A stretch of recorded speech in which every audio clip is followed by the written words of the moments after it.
Bonjour à tous, nous allons voir dans cette vidéo comment travailler une tâche numérique en cours d'AlphaFlu.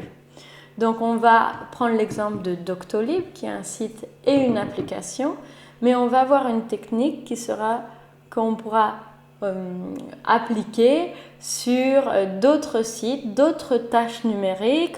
On peut penser à l'actualisation Pôle emploi qui est très importante pour les apprenants, des choses plus agréables comme l'achat d'objets neufs ou d'occasion en ligne. On peut travailler sur la recherche d'emploi par des applications ou des sites ou pour se renseigner sur des trajets. Alors comment on va faire? Cette technique elle est simple, c'est une suite de captures d'écran qui nous permettra de préparer le cours et de faire une tâche numérique du début à la fin. On voit comment on fait? Alors on est là sur le site doctolib.fr, c'est la page d'accueil et on va commencer donc nos captures d'écran.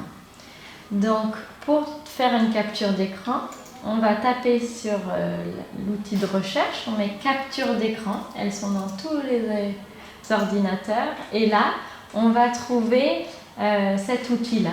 Donc on va mettre nouveau. On va choisir notre cadre, je maintiens et je lâche. Et puis donc je vais le coller sur un Word que j'ai ouvert en amont. Donc là c'est la première page. Ce qu'il faudra, c'est regarder avec les apprenants qu'est-ce qui est important de savoir lire ou d'écrire et surtout ce qui est inutile. Apprendre aux apprenants à ne pas lire, par exemple, réserver une consultation physique, des choses que nous-mêmes, on ne prend pas le temps de lire. Donc on tape médecin généraliste, Paris 18e. Et puis, on peut éventuellement refaire une capture d'écran de ça. Et puis, on appuie sur « Rechercher ».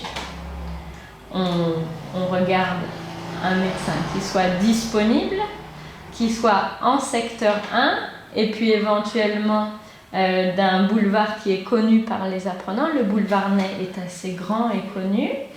Et donc, on va refaire une deuxième capture d'écran, nouveau, et on refait une capture d'écran.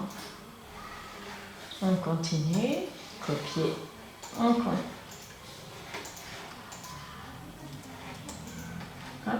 Coller. C'est comme ça, ainsi de suite, qu'on va faire notre cours avec ce système de capture d'écran, vous avez compris. Alors après, l'enquête, c'est de voir ce qui est utile et ce que les gens devront savoir lire. Donc là, prendre rendez-vous, c'est très important. Les horaires, l'adresse, on choisit un et on continue notre système. On fera une capture d'écran de cette page pour bien qu'il fasse la différence entre cabinet et vidéo. Ensuite, on regarde, il y a les répétitions, l'adresse qu'on aura travaillé, médecin généraliste, que les mots importants, éventuellement le nom. Et puis là, on va devoir leur apprendre à sélectionner consultation de médecine générale. On refera une capture d'écran de ça et puis prendre rendez-vous. Il faudra leur apprendre à repérer j'accepte sans forcément tout comprendre. Comprendre cette question-là, quel est l'âge du patient et mettre plus de 1 an. Et puis ensuite, on arrivera sur cette dernière page, on fera une capture d'écran. Ce que je vous conseille, c'est en amont de leur créer un compte pour pouvoir juste travailler sur le se connecter. Et là, on fera une capture d'écran de cet endroit. Voilà, nous avons fini ici notre pas à pas. Je vous le montre? Eh bien, voici un pas à pas des captures d'écran que nous avons trouvées sur le site de Doctolib.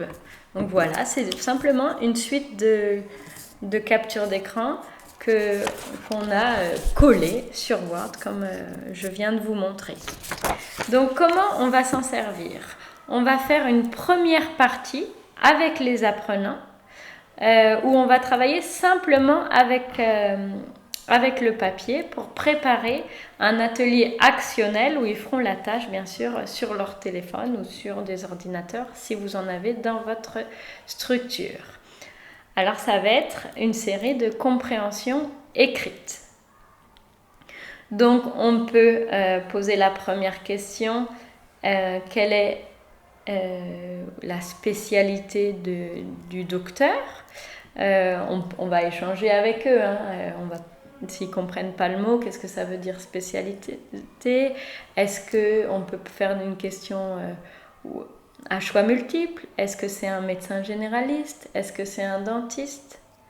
C'est ce qu'on peut faire avec les personnes FLE ou les personnes post-alpha. Sinon, avec les personnes alpha, on peut simplement dire entouré en noir, médecin généraliste. Donc, ils entoureront en noir, médecin généraliste. Entouré, Paris, 18e. Entouré, l'adresse. Donc là, même les personnes en alphabétisation seront capables de trouver l'adresse, puisqu'on l'aura travaillé en amont. On peut leur demander le nom du médecin, entouré aussi. Ils ne seront pas forcément capables de voir que le médecin s'appelle Denis Fitoussi, mais ils verront que c'est un nom.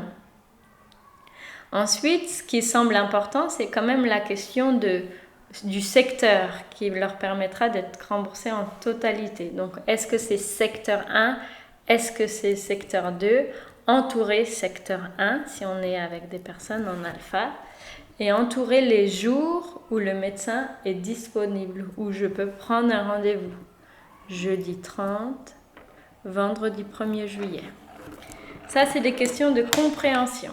Ensuite, pour préparer la tâche, on va tous ensemble entourer les boutons, les endroits où il faut cliquer.